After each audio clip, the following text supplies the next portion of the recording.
There are more big cats living in basements and backyards in America than there are left in the wild. This presentation is a timeline of the big cat crisis, how it began, and how we got to where we are.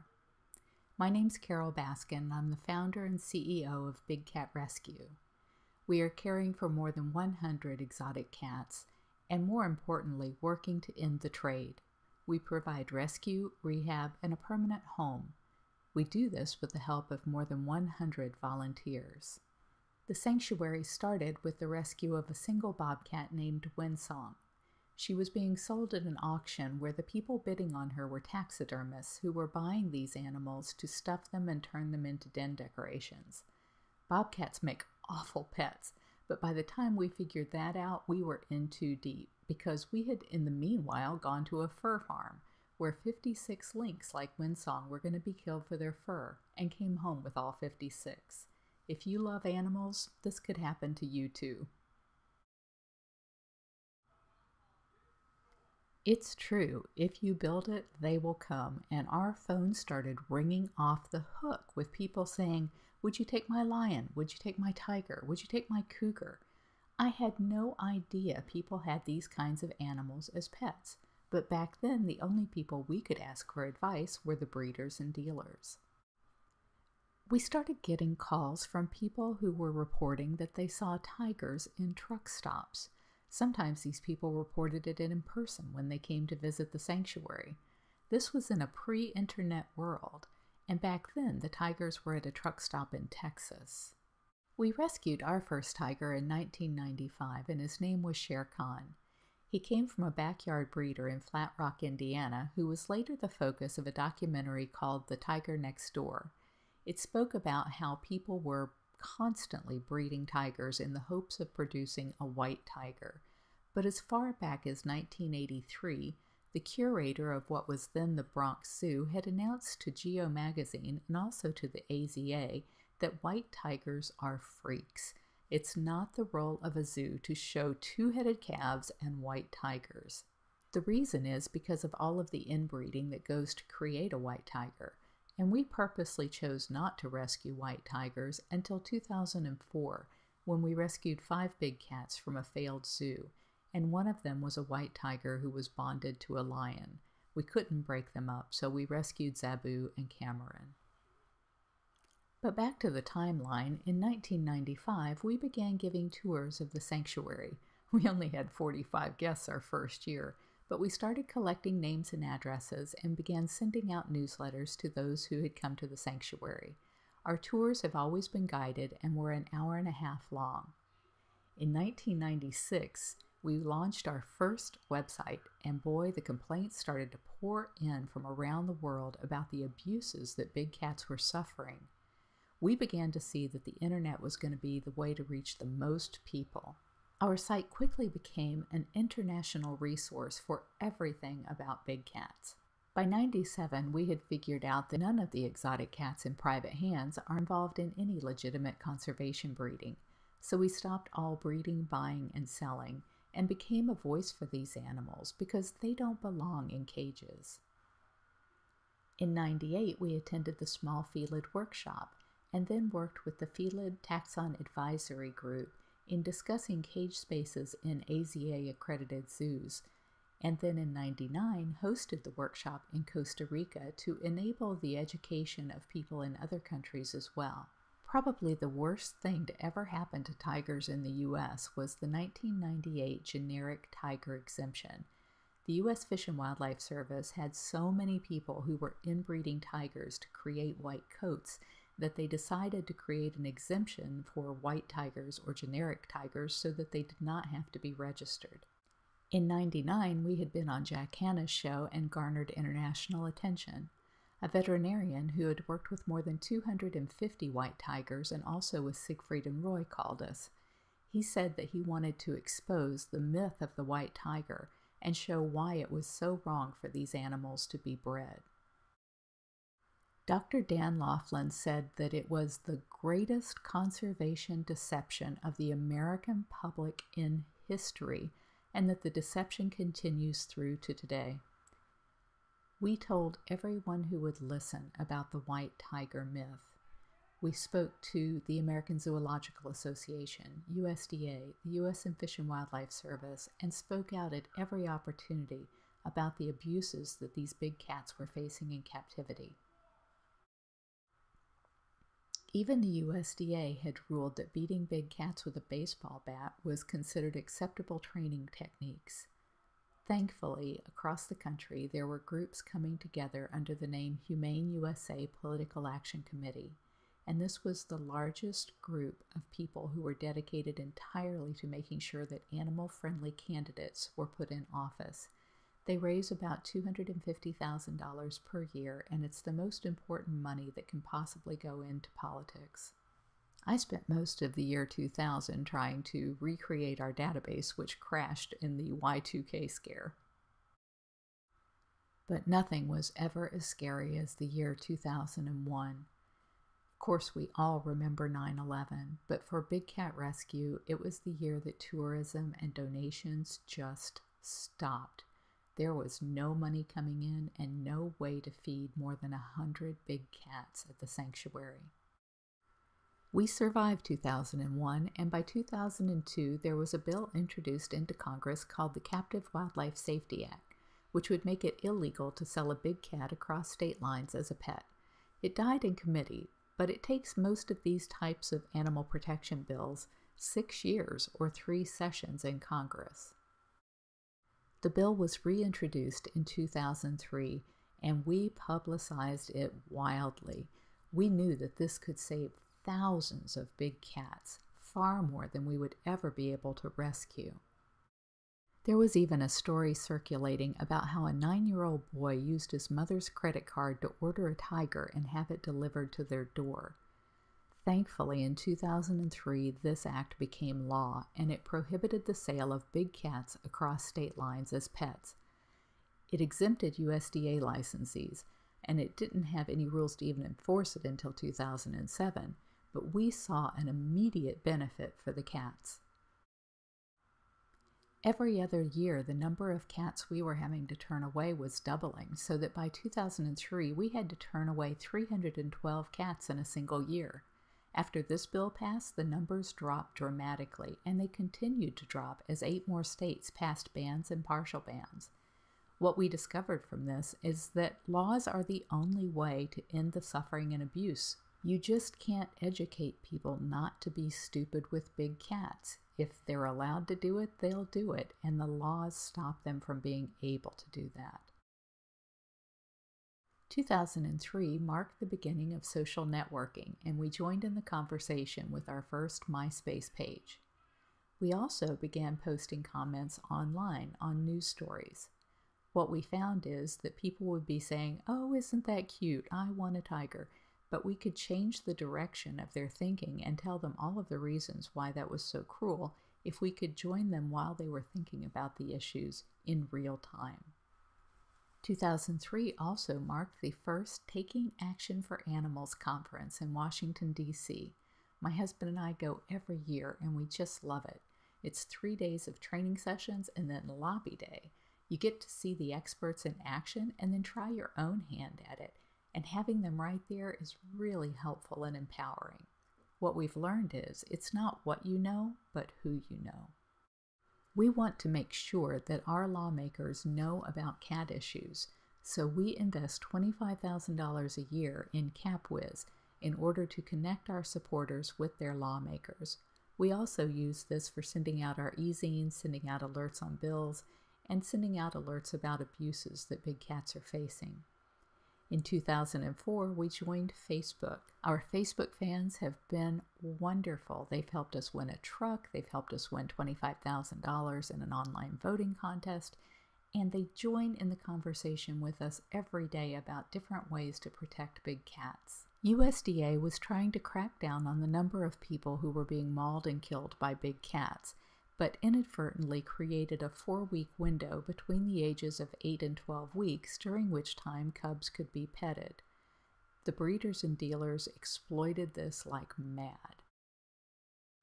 By 2005, we had figured out that video was probably the best way to reach the most people, and this is when we joined YouTube. It was here that we could actually expose the horrible conditions that these cats are forced to live in backyards and basements all across America. In 2005, I was elected to the Humane USA Political Action Committee and made the state rep in Florida. I still believe this is the most important kind of contribution you can make and would suggest that you make such donations to the Humane Society Legislative Fund. In 2005, Haley Hildebrand, a 17-year-old teenager, was killed by a tiger while posing for a yearbook photo at a local backyard zoo. It was already illegal to allow such conduct, but unfortunately most of these rules are not enforced. In 2006, Haley's Act, which was a bill that would ban the contact with big cats, was introduced by the International Fund for Animal Welfare. It usually takes about 6 years to get through all of the congressional committees necessary in order for a bill to become law. It died in 2006 and was reintroduced in 2007, and we promoted it in ads, alerts, petitions, handwritten letters, anything that we could do to try and make Haley's Act a law. But again, it died in committee in 2007. Big Cat Rescue joined the International Tiger Coalition as one of the 42 founding members, such as World Wildlife Fund, the Humane Society of the United States, Born Free, and many others. It was promoted by Harrison Ford and supported by the World Bank. The ITC's goal was to double the number of tigers in the wild, and our goal was to show that we needed to stop the captive trade in these magnificent creatures if that was ever going to happen. Thousands of tigers are being bred, raised, and killed on Chinese tiger farms for their parts. But we can't ask the Chinese to stop this practice when the U.S. doesn't even know where their tigers are. This was illustrated in a paper called Paper Tigers that was put out by a group called Traffic. They were also members of the International Tiger Coalition. Undercover investigations are critical to exposing the abusers. We set up a site called 911animalabuse.com so that when people saw abuse, they could post their photos, videos, and stories and warn others about what was happening. By 2008, we had been so successful in getting the word out about white tigers and why it was so wrong to be inbreeding them that the AZA sent out a memo to their member zoos asking them not to breed white tigers any longer. In our 20-year history, we have had more complaints about Tony the truck stop tiger than any other single situation. And in 2009, we heard about a woman named Skye Williamson who seemed to be fighting the battle alone. We tracked her down to give her an award. The Louisiana Department of Wildlife and Fisheries called upon us to help them seize Tony the truck stop tiger. But when we got there, the owner, Michael Sandlin, had gotten an injunction against the removal. We then hired a lawyer to argue that Tony had been held there illegally based upon a 1993 ban. In Louisiana, there is a truck stop that uses a live tiger as a gimmick to sell gas. The tiger, named Tony, has lived in these conditions for 8 years, breathing in the fumes of the diesels and the trucks, and listening to these sounds.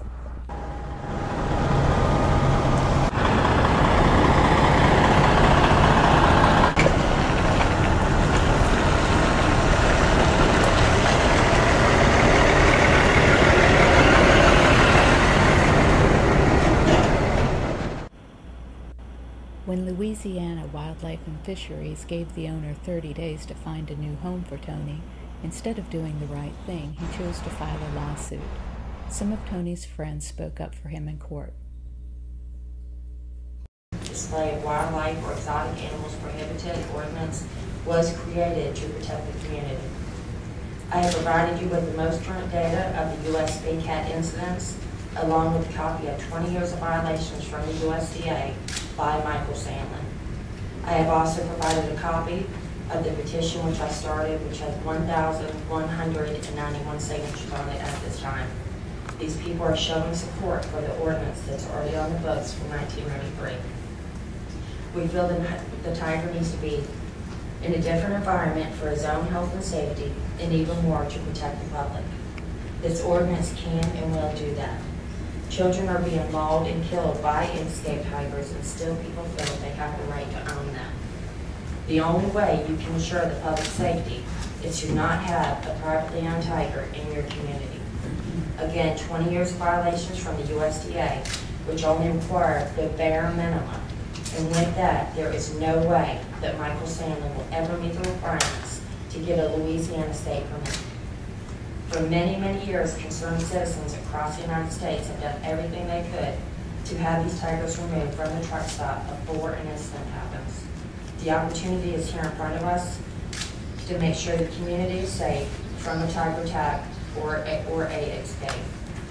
Please, for you, for me, for the safety of the community, and the sake of the tiger, enforce this 1993 ordinance.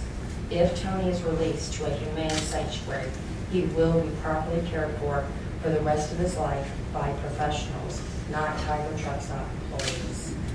Please support the Louisa Wildlife and Fishery decision to remove Tony, the tiger, from this disgraceful display. I can only hope that Louisiana takes a stance on this issue like many other states already have. Big Cat Rescue offered Sandlin a permanent retirement home for Tony, but he says it's his right to own a tiger. Yesterday we filed a lawsuit in order to protect our rights to continue to exhibit tigers in Everville Parish. To defend ourselves from the Louisiana Department of Wildlife and Fisheries that ordered us to remove and relocate the tiger. Tourist truck drivers, old and young, residents and non-residents alike, have found tremendous joy from watching our tigers and the 10 cubs that have been born at the Tiger Truck Stop over the past 21 years. Where are those cubs now? Sandlin's sign says that they went to zoos, but legitimate zoos don't accept tigers from the private sector.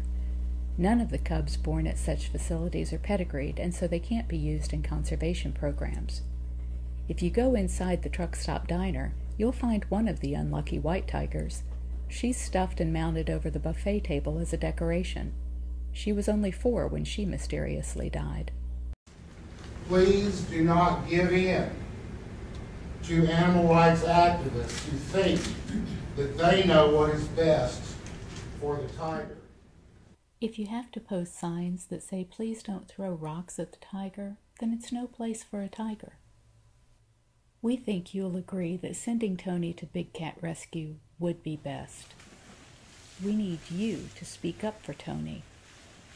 Get the facts and see free ways to help at freetony.com. Check out freetony.com.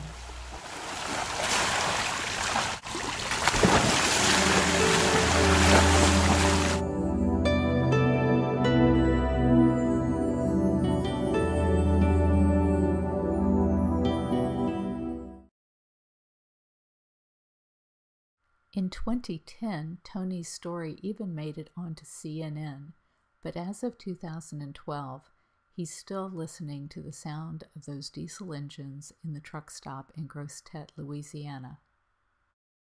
In 2010, we started using Google Alerts to help us send out alerts to our support base whenever there were big cats in the news.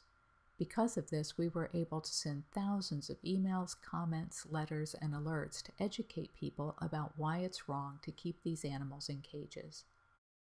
In 2010, the governor of Ohio banned the private possession of dangerous animals, and Florida began to enforce a $10,000 bond requirement. We were also able to stop the practice of fox penning, where foxes and bobcats would be turned loose in an enclosure for hunters to sick their dogs on them to rip them to shreds. In 2011, we hired a PR person to explain to the fairs and malls that the cubs that are used in photo and petting displays are bred for that purpose, used for a 4-week window, and then often discarded or relegated into horrible backyard cages. As the result of these efforts, we began to see the public opinion shift. The media began to get over the cuteness factor and really start to look at what happens to these cats when they can no longer be used as photo and petting props.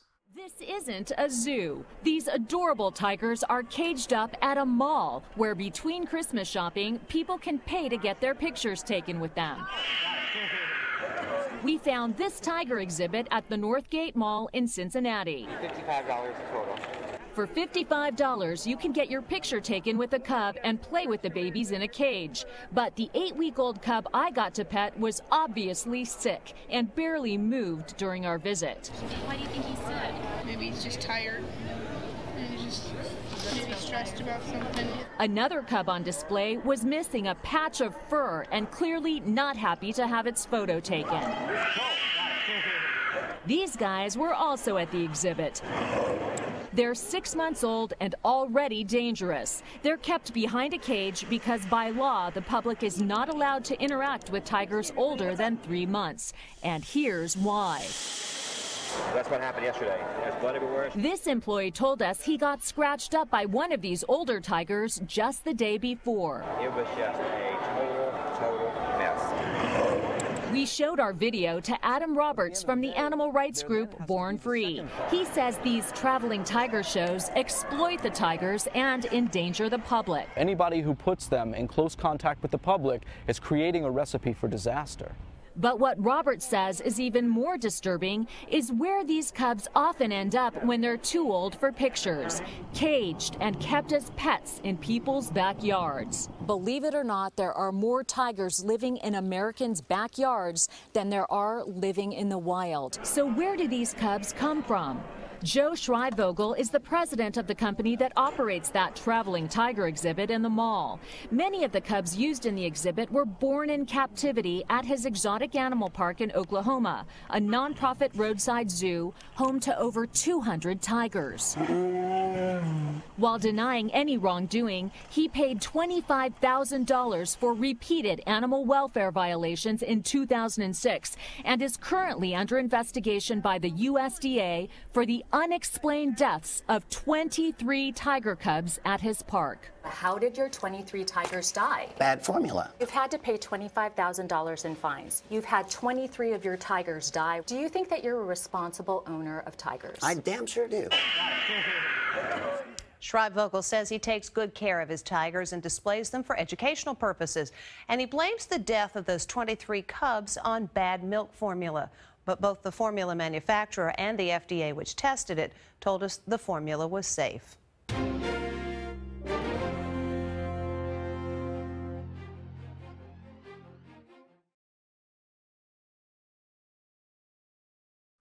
In 2011, the AZA went from making it a suggestion to making it a policy that white tigers not be bred in member zoos. The reasoning was that the inbreeding necessary to create the white coats also goes along with a plethora of crippling birth defects. China joined a host of other countries that banned the use of big cats in circus acts, and for the first time the U.S. introduced a bill into Congress that would make it illegal to use big cats in circus acts as well. In 2011, Rose Church, a pro bono attorney for Ian Somerhalder, star of The Vampire Diaries, contacted us to ask if there was anything Ian could do to help Tony the tiger. At that time there was not, but we told her about the cub petting issue, and she was very happy to get involved. Rose contacted the Dean of the Massachusetts School of Law, Diane Sullivan, and asked for a list of all of the people I knew who might care about these tiger issues. I gave her my contacts from the International Tiger Coalition. Rose and people at IFAW worked on the list and brought together a coalition that met in July of 2011. We came up with a three-prong attack on the big cat crisis.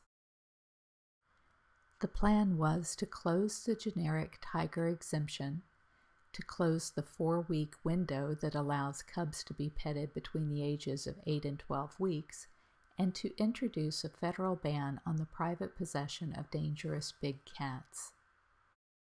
The U.S. Fish and Wildlife Service received more than 15,000 comments from those asking that the generic tiger exemption be rescinded. The coalition has met as a group with USDA to discuss ways that we can close that 4-week window during which time cubs are bred for photo and petting ops. And in March of 2012, the Big Cats Act was introduced into the House and will soon be introduced into the Senate. Find out more at bigcatrescue.org or catlaws.com. And find out how you can help end the big cat crisis in America.